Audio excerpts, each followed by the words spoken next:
Val? That was for Nick to unmute and for Val to get us started. Okay, I'm reading the script. I'm trying to stay on target. I am calling this meeting of Tucson AMA Groundwater Users Advisory Council to order. Today is Tuesday, January 16th, 2024, and the time is 1:00 exactly. The meeting is held in person. I am Val Little, Chair. Would the other council members please introduce themselves? Doug Greenland. Michael Watt. We have a quorum. Would ADWR staff members please introduce themselves and say what they do at DWR? At least. I'm Nick Mason. I'm the GUAC coordinator. Melissa Sykes, the WMAP coordinator. I'm Joy Rivera, I'm the AMA program supervisor. I'm Michaela. Michaela Reed, I'm the conservation municipal planner. Noah Cordova, municipal data commission. If audience members are interested in introducing themselves, please type your name in the chat box. Scratch that part. Okay, I'm off again. Wally? Wally Wilson, I'm the water resource manager here in the Metro Water District. Lisa Townsend, I'm the director of Arizona Project Vet at the University of Arizona. Oh, well, my name is Brian. Don't dismiss yourself. Thank you. Okay. Item number 2, meeting logistics. Nick. Oh, yeah. We do have some more people online who from ADWR need to introduce themselves. Okay. Maggie. Sure. I'm Maggie Martin. I'm the Drought Program Coordinator at ADWR.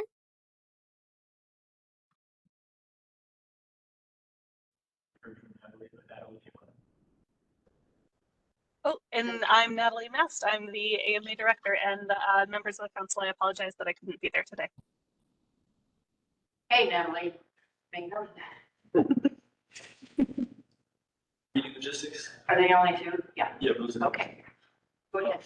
Thank you. Good morning, everyone. Before we get started, I'd like to go over some logistics. Members of the public, we ask that you please keep your phone muted during the meeting. If during the meeting.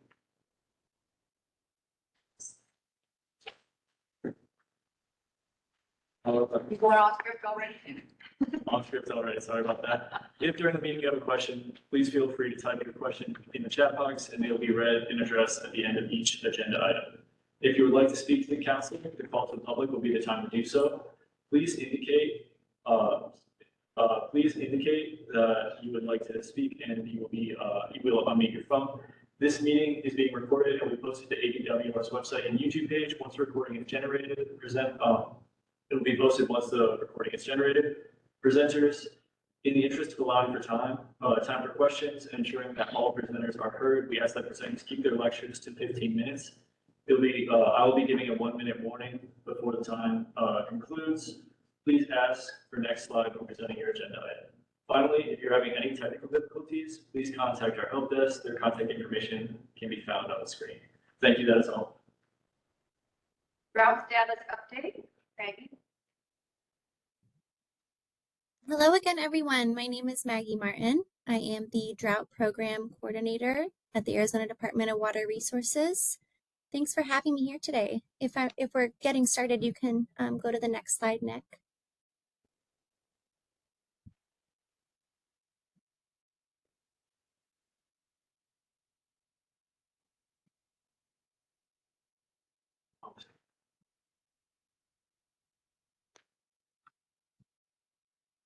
Maggie, we're just arranging the slides. Give us 1 moment. No problem.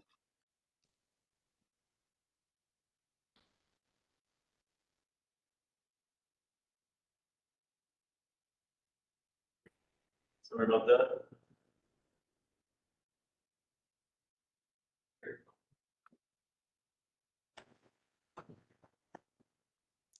Is it all set for Maggie now? No, Maggie, is that the correct slide? Sure, that's great. I'm going to be providing an overview of the ADWR drought program and the working drought committees, and I'll finish by providing a statewide short and long-term drought status update. To offer some background here on this slide, the Arizona Department of Water Resources drought program was shaped by the recommendations set by the 2003 Arizona Governor's Drought Task Force. The task force developed the 2004 Drought Preparedness Operational Plan. This plan emphasizes a drought monitoring system to provide early warning of future drought conditions and proactive mitigation strategies to help reduce the impacts of drought. A key implementation of the Arizona Drought Preparedness Plan was the creation of the 3 structural committees. The Drought Interagency Coordinating Group.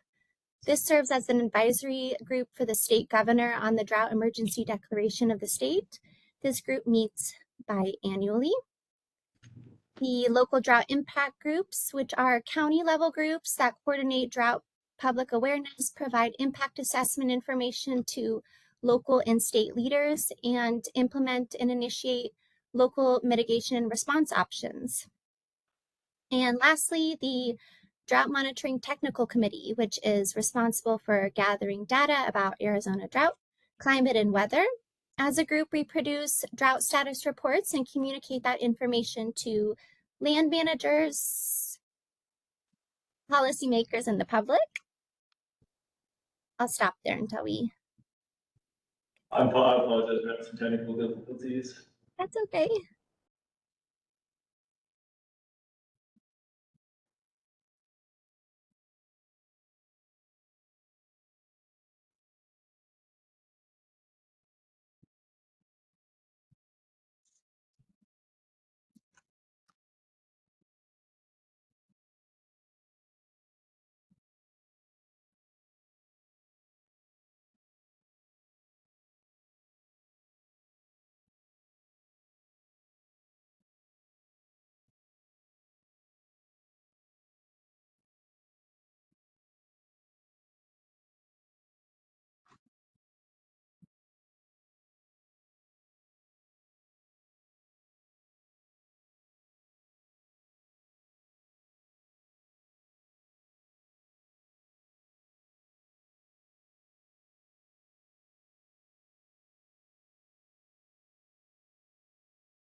Sorry for the delay.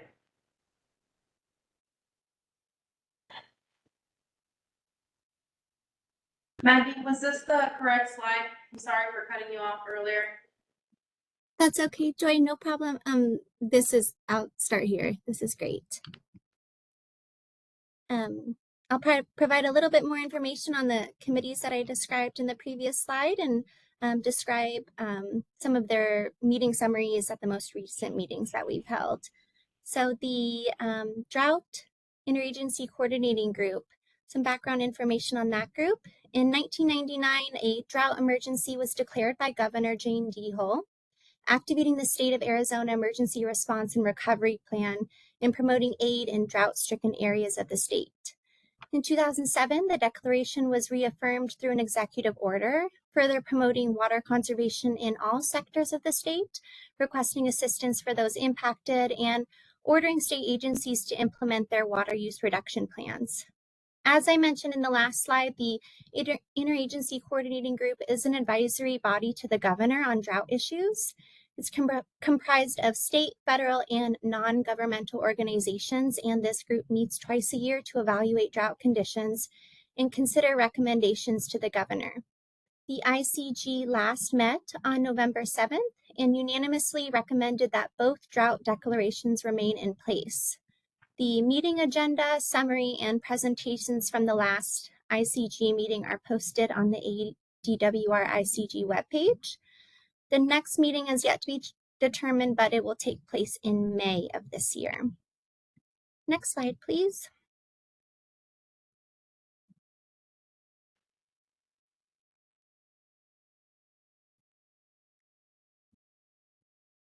The Drought Monitoring Technical Committee is co-chaired by the state climatologist, Erin Ann Saffel, and the lead forecaster for the National Weather Service of Phoenix, Mark O'Malley. The last drought MTC meeting took place on January 10th. Both short-term and long-term drought conditions were discussed, as well as agency updates from Salt River Project, ADWR, and a guest presentation from Pima County's Ian Murray on drought-related impacts to key species on Pima conservation lands. We're still working on the next MTC meeting date, but that will take place in April. Next slide, please.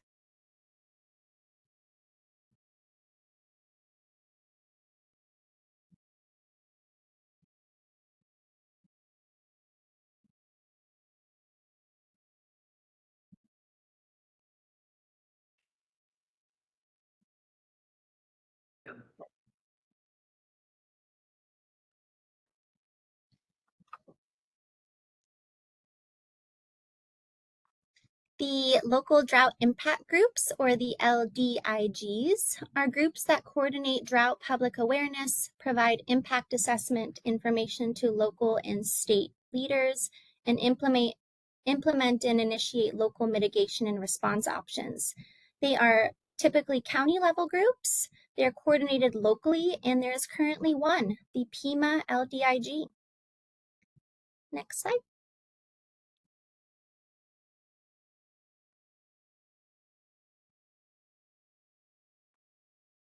The Pima LDIG became an active component of county operations in 2006. This group works to address the impacts of drought on various sectors, including agriculture, ranching, wildfire, hydrology, and flooding. These are open meetings, and members of the public and interested parties are welcome to attend. Meeting information is available on the Pima County LDIG webpage, and I'd also be happy to provide that link in the chat at the end of my presentation for those who are interested. Next slide, please.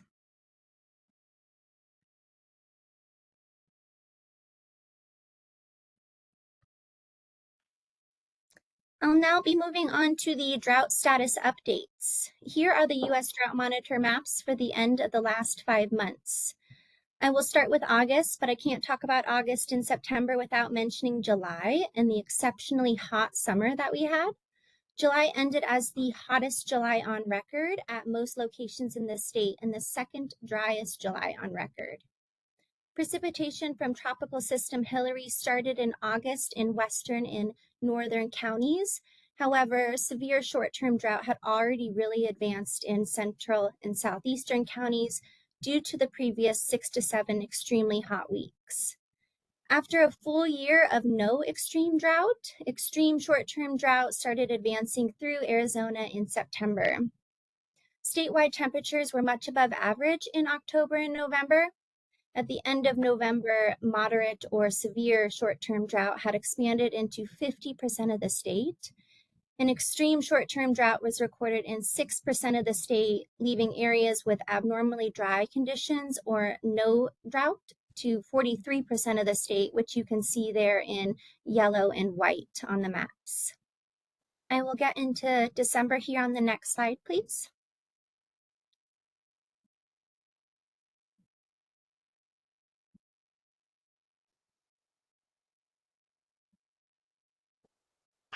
So when we looked at October, November, and December, those months ended up as the 26th driest October, November, and December on record.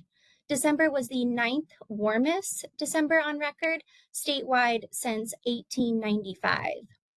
Abnormally dry conditions started replacing the areas in the state with no drought. A year ago, the state had 39% moderate or severe drought. We didn't have any extreme drought, and now we're looking at 54% of the state in a moderate, severe, or extreme drought. A strong El Nino is currently reaching its peak with better than a 70% chance of neutral conditions developing by the middle of spring. As a result, there is only a slight chance precipitation will be above average through the next couple of months. Next slide, please.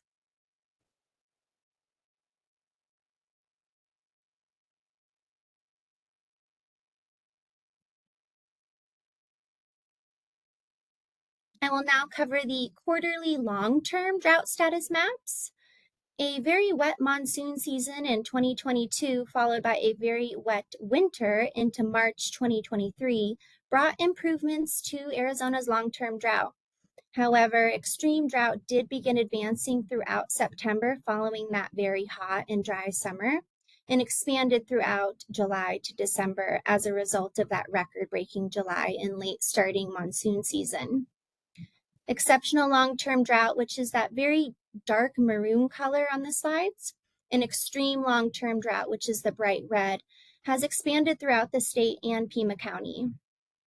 Something really important I want to mention here is that these drought maps are created using standard precipitation and evapotranspiration index data, or SPEI, for the last 24, 36, 48, and 60 months, and thus take into account long-term data that includes different wet and dry periods in Arizona, as well as the long-term cumulative impacts, which is why, while sometimes we might have a good-looking short-term U.S. drought monitor map, we are still in a long-term drought. Maggie, I have a question. Sure. On the map for January through March, what are those additional lines of demarcation into various subparts of the state? Sorry? There's additional lines that are other than county lines, and they don't seem to correlate with the river system. I'm trying to figure out. Basically interstate. Yeah. Thank you very much. Thank you. Thanks, Val. Next slide, please.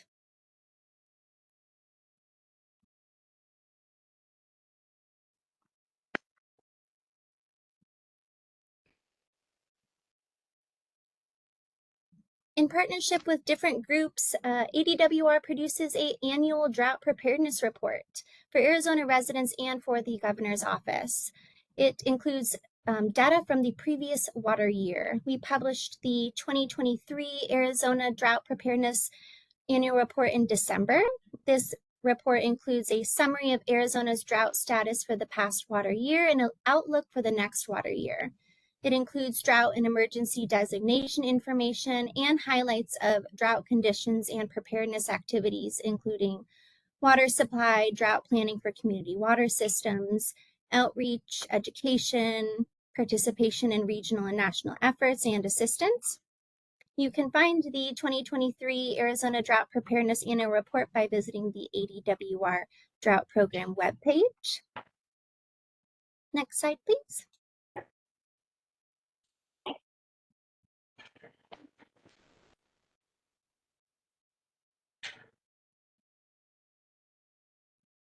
And lastly, I'd like to share some of the different collaborative opportunities that are available to the public and interested parties, some of which are to join drought observation and reporting discussions with the MTC and or the Pima County Local Drought Impact Group, and to stay informed by joining the ADWR Drought Program email distribution lists. We share meeting information as well as monthly and quarterly drought status report updates, and through which we also share the Arizona Drought Preparedness Annual Report. Next slide.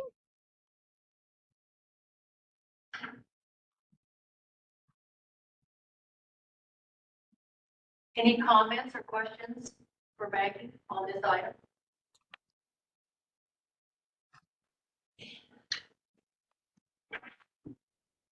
Thank you, Maggie, very much for your presentation.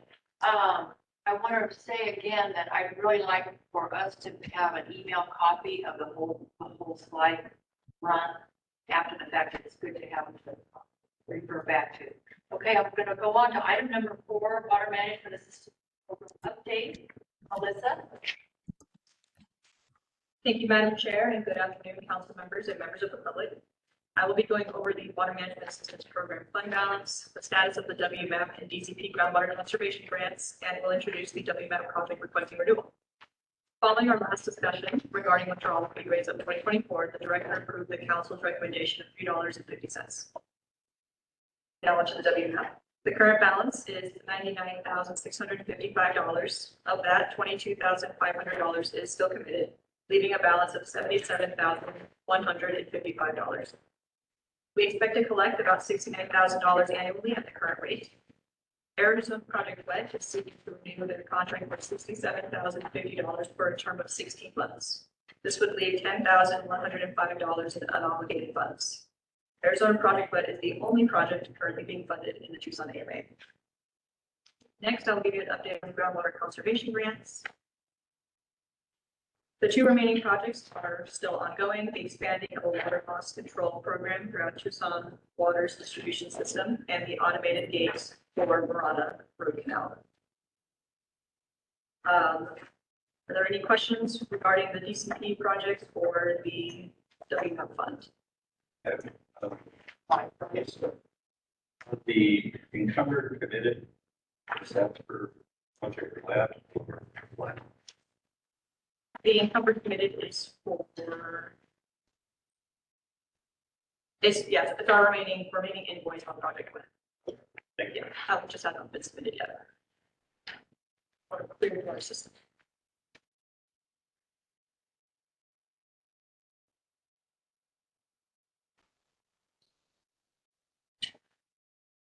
What's the pleasure of the committee?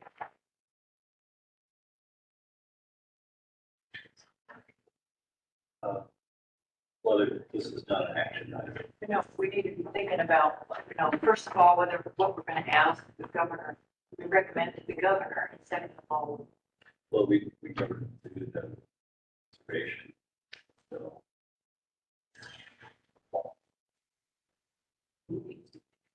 Yeah. Well, the question we're down to 10,000 or 22,000. Well, the question I have is maybe to provide the next meeting,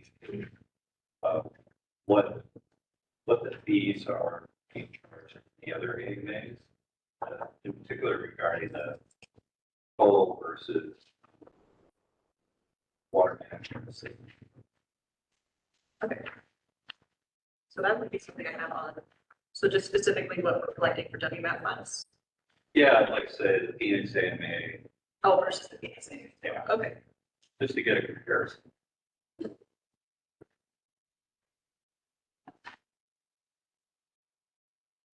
Yeah, that's the kind of information I can collect and provide to you for next meeting.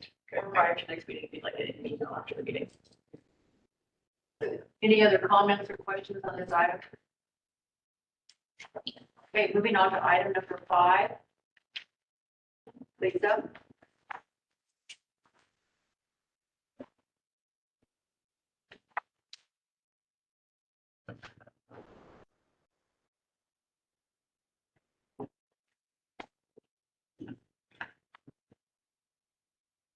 Good afternoon, Chairwoman and council members. Thank you so much for having me. It is a pleasure to be here. My name is Lisa Townsend, and I am the Director of Arizona Project GUAC. With me today is Brian Valencia, one of our specialists who is the boots on the ground. So thank you very much. Go ahead, next slide. One of our locations in the area. So we can keep moving.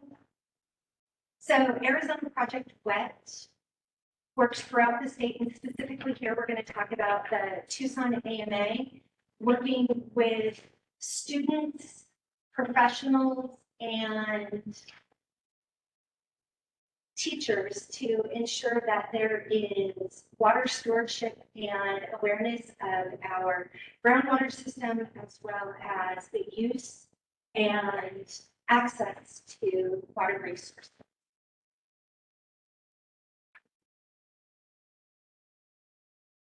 Go ahead. Next slide. Yes. So one of the things that we do is we really engage students in experiential environmental education, making sure that whether we are in lower grades or in secondary, middle school and high school, we are providing opportunities for students to engage in authentic, relevant, and meaningful content. And you'll see an example of some of the things that we talk about and kind of engage our audiences with as it pertains to water education. And we do tend to focus in this specifically on kind of the K-12 arena, but we're also providing volunteer training as well as teacher training, so that exponentially influences the community. Go ahead. So we do this 3 different ways. As I said, we connect with teachers to evolve their instructional practice and deepen content knowledge. And there are a handful of districts around the Tucson AMA where we are one of, if not the primary professional development provider for science education for that district for elementary audience. We also deliver place-based student outreach, which means the information that they're learning in the classroom can also be utilized in different locations throughout the community, the county, even the state. And then finally, we deliver water festivals and other experiences that coordinate community engagement. What we do particularly happens here in the Tucson AMA with our community and our students. And then what we are also doing and expanding is collaborating with administration. We have Sunnyside USD who has joined us this year, and 64 of their 65 fourth grade teachers participated. We are also engaging subject area specialists throughout the university, as well as administrators, to make sure that we are delivering content training that goes along with both our in-classroom, in the field, and teacher-focused activities.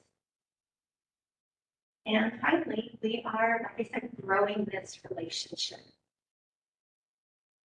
A 9-part groundwater education series was launched in 2022 that is accessible through not only the Arizona Project website, but it is also being used by the larger community. I believe that ESSER is delivering more or may have already delivered more information about this.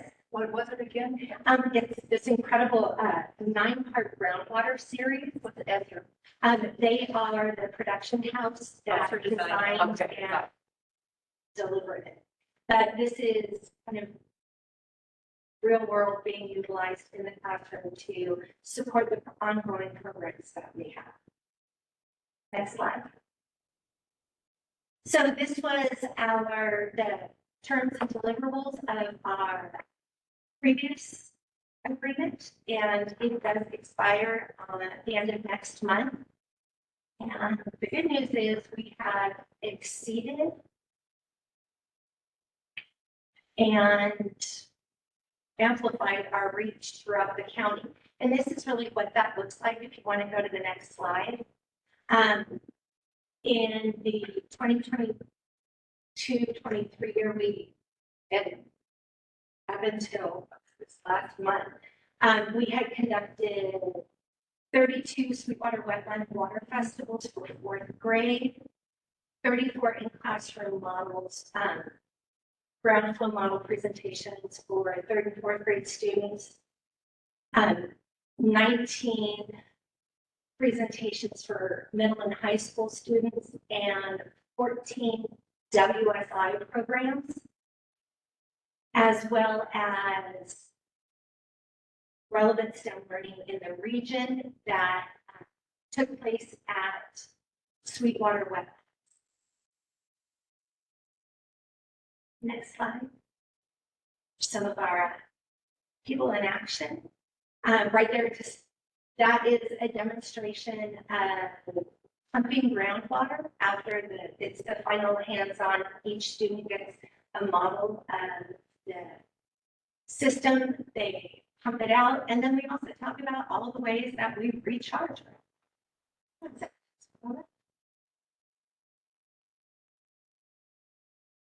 So the groundwater concepts that we discuss, and here are those different models, are the forces, components, and composition of the groundwater system, the way that water moves through Earth's material, the connection between groundwater and surface water, our hydrological cycle and the way it impacts groundwater, the importance of groundwater and impacts on human use. You realize when you turn on the faucet and brush your teeth in the morning, chances are it's ground. It's going to as well as key terms, and not just the vocabulary, the scientific vocabulary, but the practical application of overdraft, subsidence, safe field, recharge, and discharge. So the Marana Water Festival was the largest water festival we had in the Tucson AMA to date, with nearly 1,000 students, close to 40 teachers, more than 40 volunteers, as well as parents. And that's what I mean by it is truly a community outreach opportunity. And aside from this year, in the Tucson AMA, we plan on having, right now we have slated 9 water festivals. And next year, in the 2024-2025, we anticipate there being approximately 12. The equipment loan program has not been heavily, it's not a resource that has been actively used as far as testing kits. However, we have had more requests for groundwater models as well as watershed, kind of a watershed. So that will be addressed in what we're looking for in the upcoming year. So what we'd really like to do is keep the knowledge flowing. We want to continue water festivals in the Tucson AMA. Like I said, we are projected to grow those. And as alongside of that, teacher professional development with newly engaged, returning, and longtime district partners. Throughout the course of the next year, we'll also be kind of renovating up updating and implementing new activities within all three of our programs. And we would like to offer a more comprehensive PD for local educators that goes alongside that. And then continue groundwater education, both in classrooms and in the field. Our goal is to renovate the water scene investigation program and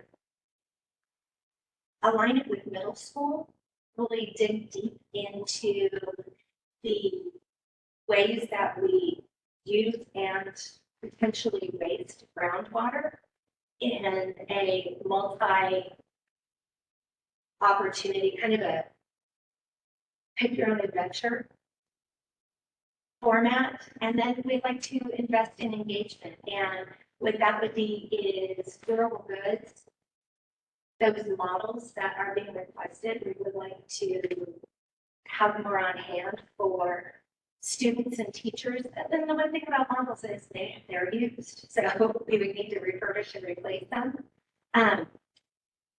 Because ideally we want user-friendly, relevant, and meaningful resources available to learners across the region. Next slide. And so we respectfully request $67,050, and this would be over a period of 16 months. It would finish out the rest of this academic year and encompass the next year's school year. And it would allow us, like I said, to meet our goals, grow our impact, and continue the good work we're doing, as well as be able to fill requests that we are getting for broader, deeper connection. Thank you very much. Are there any questions I can answer? Questions?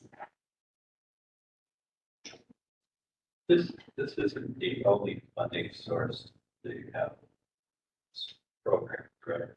That is In the correct. Tucson area. That is correct.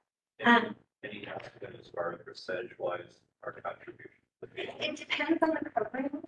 So, for example, we have another funding source in Tucson, and that funding source covers 5 water festivals. But with the increased interest, we need to, rely on external funders. And right now, this would be one of those opportunities. Otherwise, they would be tough to do. And then with the renovation and reform, and the way that we're reformatting WSI, for example, TUSD wants meaningful 6th grade content from us that could be used across the district, and the ability to take what we've been doing with that program and reformula, create a different formula so we scaffold the learning, take everything the 4th graders learn, and then build on that so we deepen the knowledge and awareness. That is something that we would be doing. Yes, we are. Do they have such programs throughout the state? We do. So is this just for the Tucson AMA? This would be for the Tucson AM. We have what we would be gleaning from the WSI remodel would be in part with. We also have funds that are coming from the Phoenix AMA that would cover a portion of that. But most of it would be Tucson AMA, and all of these programs are throughout the state, but the Tucson AMA only covers the programs that happen in your management.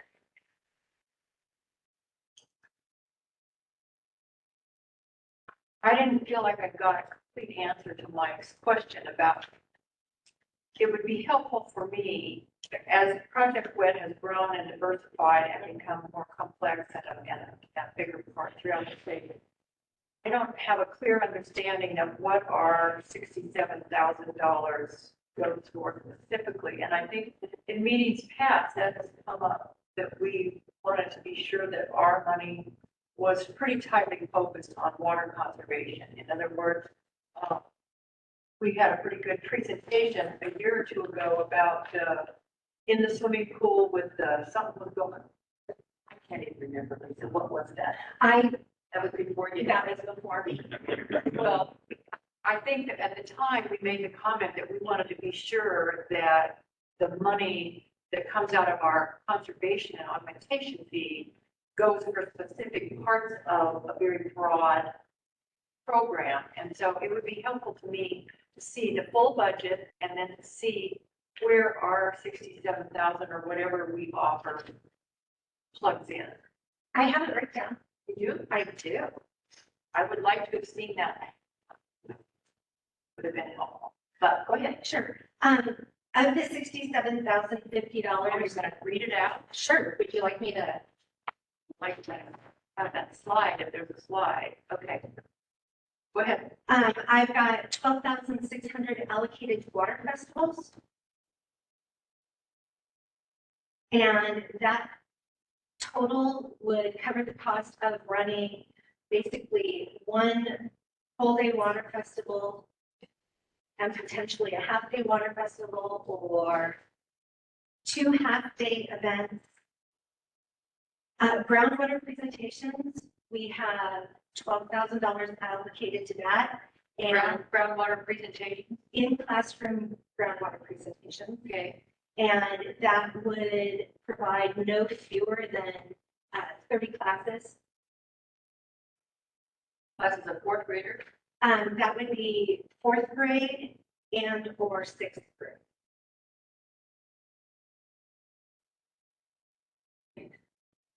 $3,000 to model refresh refurbishment or replacement. So we could deploy more groundwater flow models.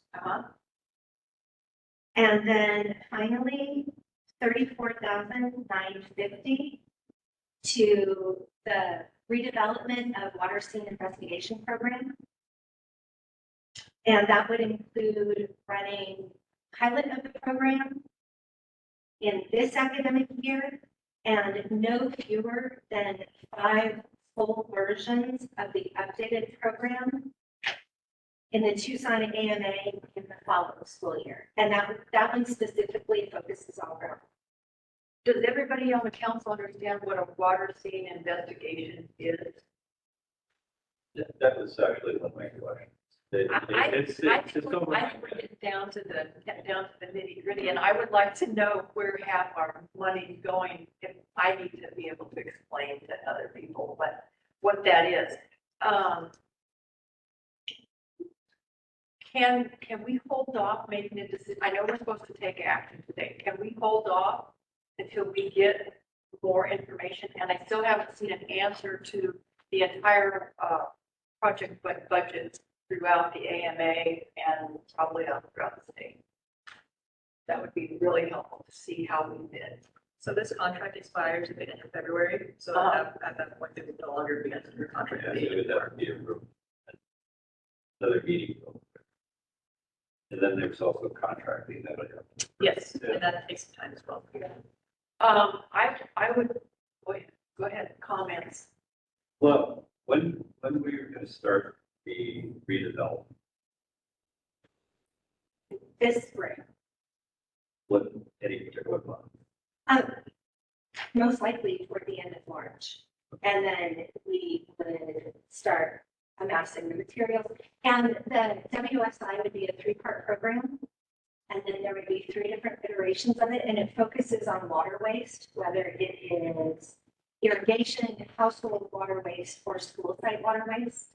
And that is. So is this more of a field exercise rather than a classroom exercise? It is a classroom exercise where there is a presentation in the classroom, and then there's the opportunity for students to basically solve what the problem is, and then mitigate the problem, and then another presentation would happen in the classroom to move forward. Again, this currently is a one-off program that's pretty superficial, and we really want to get deeper in learning. Is it an exercise scenario type thing, or is it actually something that's occurring at the school that we're trying to mitigate spark water? It would be a scenario. There would be 3 scenario-based options, and so the teachers choose one that would most closely align with potentially something that's happening in or near the school site. But it can also be home-based. Currently, the way that it works is WSI has an element where how can you save water at home? And there are aerators that can be installed, and you measure before and you measure after. And that is relevant and it's meaningful, but there are barriers to participation because sometimes folks live in a home, an apartment where they cannot kind of alter the plumbing, or they don't have a home or apartment, or if you live in a new development, everything's already been installed. So it was a historically very popular program that really has lost some momentum. So we'd like to reinvigorate it, and also to technology as far as you can aerators, you can have like toilets or shower timers, but also really bring in personal accountability. You know, whether or not you are installing technology, there are also things that you can do and be responsible for and measure based on personal practice. Is Tucson Water the other funding source on it? They are, And they're very supportive of it? yes, Specifically the, yes.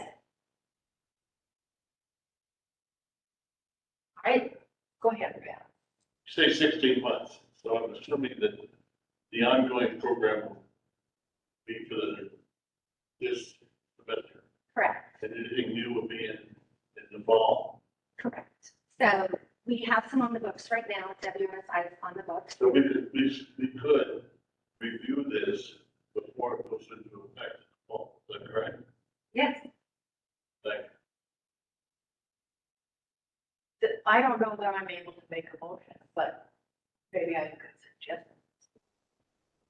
What would you entertain? I would suggest, if I were suggesting, that we allocate $30,000 to fund the water festival portion, the groundwater work in class, and the balance to go for groundwater flow models that are so popular. We love those. And that we get further information about what's happening with the redevelopment of the WSI program, and we act on that at our next meeting. I'm assuming that you have Tucson Water funding that will carry you to the beginning. And Right. We do not have funds for redevelopment from Tucson Water, just for current execution. I think this would be, this will be a bridge for them. I'm not hearing that. I'm hearing that our funds are going to be going forward. Right. Totally. We would require funding to support redevelopment, whether it's labor, materials, piloting. And that's one of the problems with us not knowing what portion our $30,000 or $67,000 or $77,000 is of the total budget. Are they dead in the water if they don't have our money, or are we 30% or 50%? It sounds like we're dead. We're the only other funders of Project WET in the AMA besides Tucson Water. No, as far as As far as these programs, what I've given you is 100% bespoke to the Tucson AMA. So the Tucson AMA would cover either one full day and one half-day water festival, or 2 half-day water festivals. It would cover purchasing the materials, doing the groundwater presentations. We have a separate agreement for additional programs through Tucson Water, as well as covering the program development or redevelopment at WSI and the execution of those programs. We are executing the program as written for the remainder of the year. So we are 100% of the funding for the 4 items that Lisa has listed,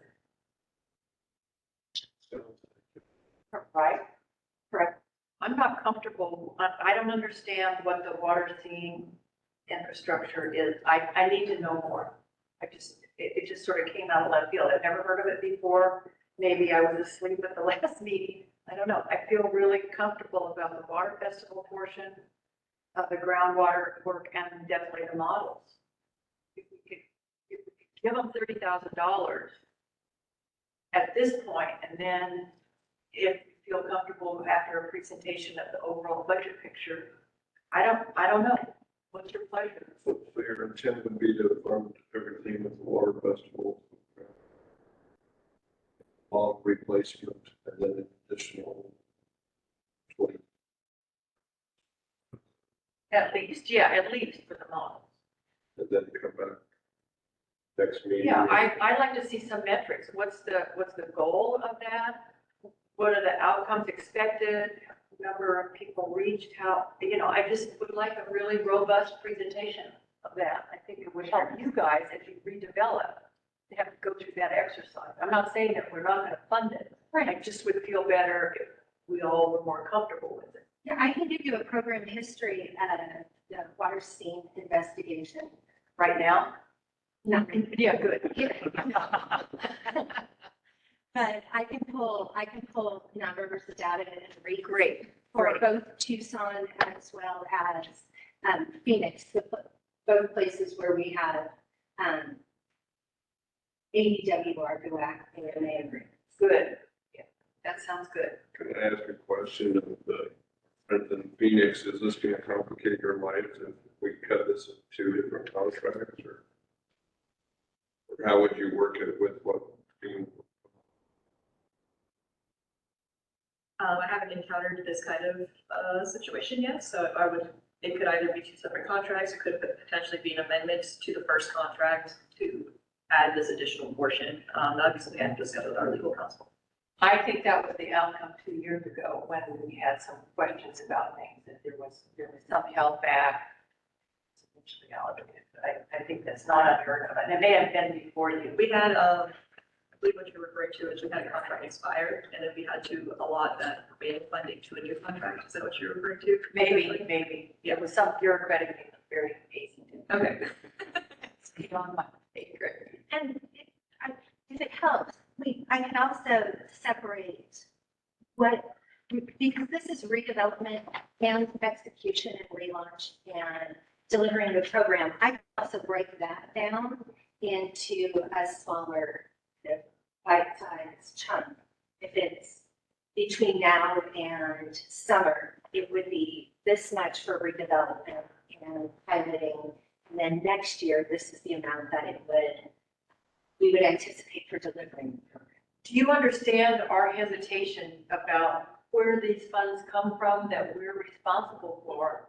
And the fact that we don't know what's the expected savings, the amount of water that would be saved by this, how you decided that you would do this as opposed to 100 other things that you might have decided programmatically. So it's just a big lift for us, we're digging in this a little bit more than I think we have in the past. I think that's okay. I think it will help you in the long run.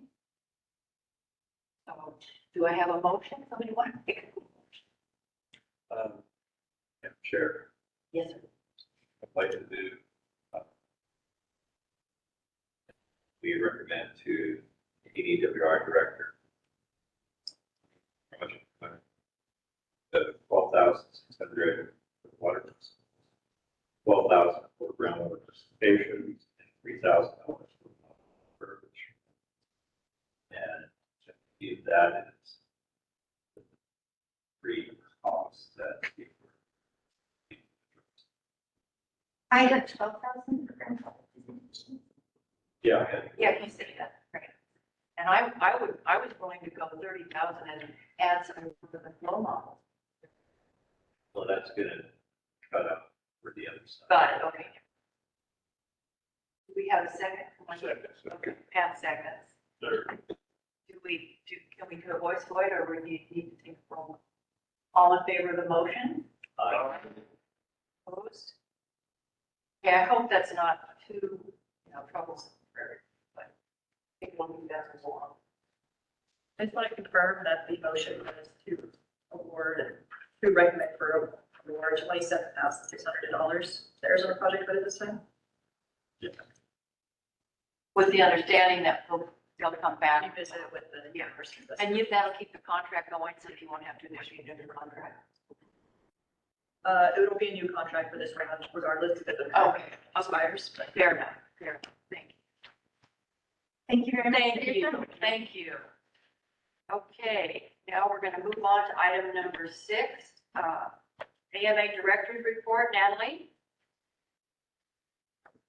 Yes, hi everyone. To our little members of the council, thank you. I just wanted to provide a few updates really quickly. First is that I feel like I say this a little bit every time we meet, but we have had some staffing changes at ADWR. Obviously, you've interacted with Nick now, so we're really pleased to have him as our new GUAC coordinator. Over in statewide planning, we have Colin Wogenstall, who's now our new statewide planning manager. So he's responsible for both the supply and demand analysis and for the statewide programs, which is community water systems, drought conservation, and outreach. So really excited to have him in that position and looking forward to having additional leadership over in that group. In addition to staffing stuff, ADWR has been working with the Governor's Water Policy Council. The council did submit recommendations to the governor in December regarding issues related to assured water supply and related to rural groundwater management. There is an annual report on the Governor's Water Policy page on our website that has a whole lot more information about those recommendations than I would be able to rattle off to you today. So I would encourage the members of the council to take a look at that report and let us know if they have any questions. Lastly, ADWR is looking, so the legislative session started, I've lost track of what day it is. I think it was last week. And we are tracking a pretty significant number of bills through the legislature this year, both related to ADWR priorities and more kind of generally related to water across the state. So that is a significant time demand on staff, but we are making sure to watch those processes closely. Particularly with the council and with supply and demand, if there are specific questions that any of the council members have, we could definitely coordinate a presentation for a future GUAC meeting. But that's all I have today. Thank you, Natalie. Mike, you have a question? Yeah, Natalie, related to that last, the supply and demand, I don't know if you had saw a paper article about the comments on the Marana assured water supply. And there was one comment that was quoted in the paper that was a little disconcerting about this individual saying there's no evidence that the state mandated goal to attain safe yield has been achieved in the Tucson AMA. And we're still in safe yield here, aren't we? So I'm not familiar with the particular quote you're referring to there. But ADWR did publish a report that detailed analyses of the management goals across the 5 AMAs that was published. Oh, let's see if I can keep my timeline straight in my head. I think that was published in 2021, 2022. It was a couple years ago now. I'm losing track of the years apparently. It might have been in 2022. In any case, we did publish a report a couple of years ago regarding safe yield. And the result of that analysis for Tucson is that Tucson trends right around safe yield in terms of current status. But that part of the definition of safe yield is that you achieve and thereafter maintain. And there were certainly some concerns about that thereafter maintain portion for the Tucson AMA with related to potential shortages of Colorado River water. But on the ADWR website, there is an app that I believe that shows each MA that what its status is. Yes. Anyway, I'll send you the article. I was just wondering if DWR wanted to respond to this individual to see the article. Yeah, if you could send me the article, I'll definitely take a look at it. I appreciate that. I was going to ask a safe yield question that was a little bit different than that. Because we get the same answer, and it's pretty pat every time we ask about safe yield, I would really like to see hard numbers from, say, 2022, where you process the data back 5 years. Where were we in relation to just the last 5 years? Where were we in relation to the safe yield goal? Concrete numbers. Sure. So we know, do have Go have a dashboard available on our website that displays that type of historic data. I will have Nick share a link to that for the members of the council. I've never seen it. I guess if I knew where it was, I could find it, but okay. Yeah, mine. Yeah, all of us need to see it. Yeah, mine. Natalie, I was wondering if you have heard anything regarding the vacancy on the GUAC. I do not have a specific update right now. I am working with the governor's office more broadly on GUAC vacancies, plural, because you all are not the only GUAC that has vacancies. So it is something that we certainly have our eyes on, that the governor's office is certainly aware of, and we'll be working with the governor's office and with boards and commissions to hopefully get some movement on that. I don't have a specific timeline or any additional information on that, though. Okay. If you could update us at the next meeting, if you learn anything. Yeah. The council made a number of recommendations for legislation and one for rules and regulations. Pardon me. I would request that if there is a page for that, or if department is moving forward on developing those, that we be kept informed on how they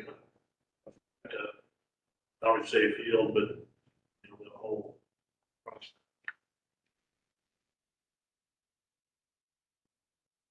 Sure, we can definitely keep the council updated on any progress related to those recommendations.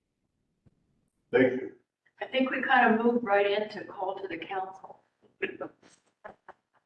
Can't keep us quiet. Any other comments or questions? Mike. Oh, just the usual. Okay. Okay. On the next meeting, update regarding Colorado. Right. That's always good.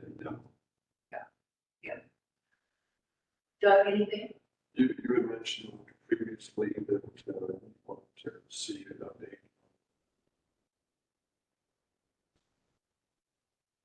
It's basically done. They have on here by 31, Right. the contract, I believe, says 131.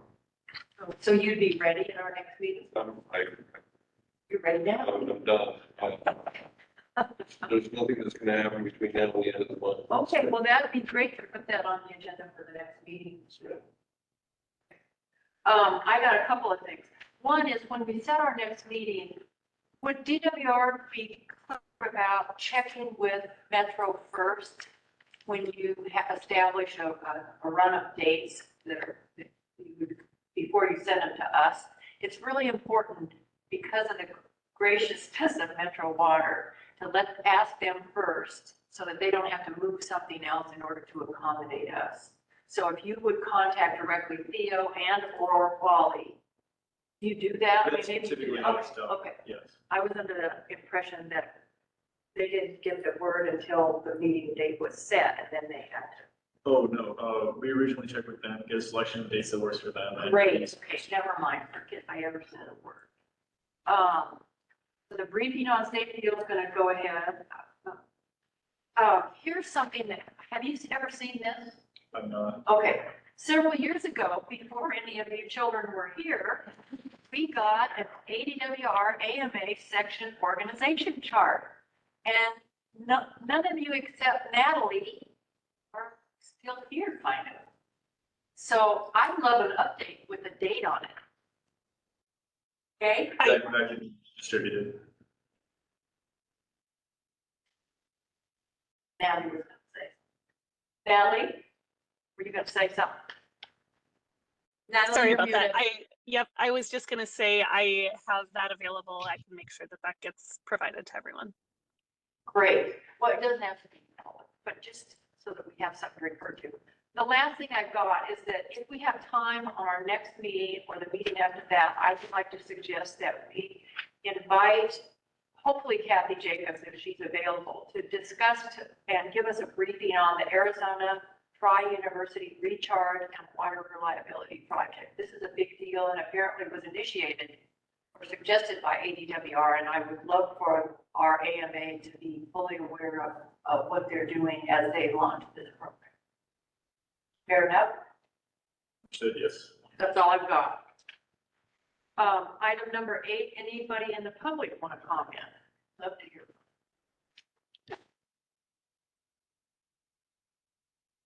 I will note we have one person who wrote into the chat. Meadmeyer Wellborn said, can you share today or next time, does the Safefield Task Force meet still? And does Water Casa still help the smaller providers with conservation and coordination? Well, Safefield Task Force has not met since the pandemic. And Water Casa is helping if you call and need some help, but it's essentially me and I'm a free floater in this. I hope that helps, but call me or text me. Okay, thanks for that. Sure. The other chat or call. Okay. Well, I have my gavel and I'm going to adjourn this meeting. Thanks, everybody. Thank you. That's okay. I appreciate you. Here.